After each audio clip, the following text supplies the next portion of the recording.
Hello mga katropa, welcome po kayo sa aking channel. At doon sa bago pa lamang sa aking channel, paki-subscribe naman po. Marami pong salamat. Ang ibabahagi ko po sa inyo ay ito'y tungkol sa mananalong manok na dapat nyong iwasang labanan ang manok na ito. Pero bago po ang lahat, ito ay gabay lamang po sa inyo. Nasa sa inyo rin po ang desisyon kung susundin nyo o hindi. At kaya ako nasabi sa inyo kung bakit dapat nyong iwasan ang manok na ito. Dahil mula nang ako'y magkaisip, nagisnan ko na yung aking ama na magsasabong. At laging sinasabi niya sa amin na kung kayo ay mayroong mananalong manok, ay dapat nyong iwasan labanan ang manok na ito. Ang sinasabi niyang manok na dapat naming iwasang labanan ay itong bungalan na papalungin. Pag sinabi kong bungalan, wala pa pong panalo.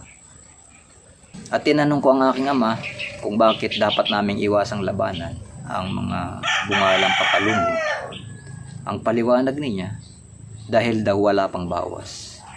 Kaya daw mahirap talunin yung mga manok na yan. Maliit ang chance mong manalo sa mga ganyang manok. Yun ang sabi niya. Buhat nun, tinandaan ko yun.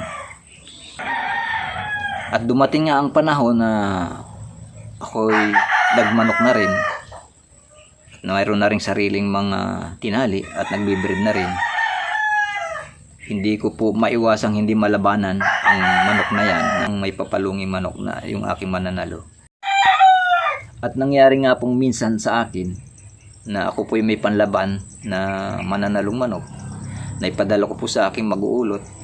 Hindi ko po nabili na huwag labanan ang papalungin, bungalan. Ay nagkataon po naman na yun ang nalabanan niya. Kaya nung dumating ako sa sabungan, hindi ko na rin maiwasan na hindi labanan. Magulang yung aking man, medyo bata yung kalabang ko. Kaya napilitan na rin akong labanan. At yun nga ang nangyari, madaling tinalo nila yung manok.